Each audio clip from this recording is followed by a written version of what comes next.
ঠিক এভাবেই যেন কিছুক্ষণ পর পর তাণ্ডব চালাচ্ছে বনহাতির দলটি। জানা গেছে, জামালপুরের বকশীগঞ্জে গত কয়েকদিন যাবৎ পাহাড়ি টিলায় অবস্থান করেছে বনহাতির পাল।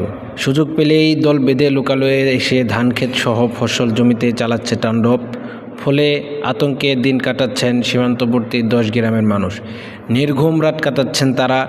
ঢাকঢোল পিটিয়ে রাত জেগে পাহারা দিয়েও হাতির কবল থেকে রক্ষা করা যাচ্ছে না ফসল।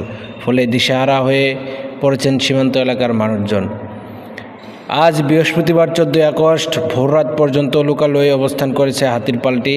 জানা গেছে, গত কয়েকদিন আগে ভারত থেকে কাঁটাতারের বেড়া পেরিয়ে 30-40টি হাতির একটি পাল সীমান্তবর্তী ধানুয়া কামালপুর ইউনিয়নের গারো পাহাড়ে আসে।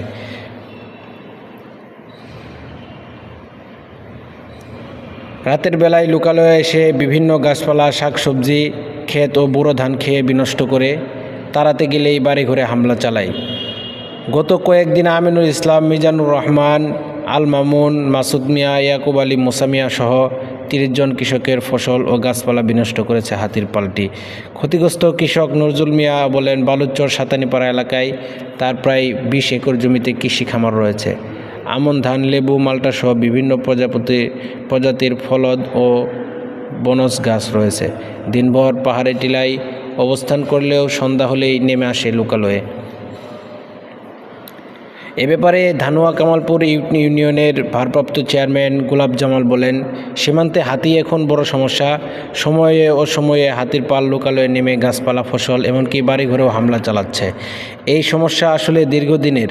হাতি সমস্যা নিরসনে সংশ্লিষ্ট কর্তৃপক্ষকে অবহিত করা হয়েছে। বাংলাদেশে গারো ছাত্র সংগঠনের নেতা স্থানীয় বাসিন্দা রাহুল রাকসাম বললেন, হাতির ভয়ে রাতে ঘুমাতে পারে না এলাকার মানুষ। সারাক্ষণ আমরা শঙ্কিত থাকি, কখন জানি হাতি লোকালয়ে এসে তাণ্ডব চালায়। এ বিষয়ে আরও ডুমুরতলা বিট কর্মকর্তা রকিবুল ইসলাম রকিব বলেন, খাবারের জন্যই লোকালয়ে নেমে আসে হাতির পাল। হাতির কবল থেকে ঘরবাড়ি ও ফসলি জমি বাঁচাতে বন বিভাগের পক্ষে থেকে টর্চ লাইট, বাদ্যযন্ত্র সহ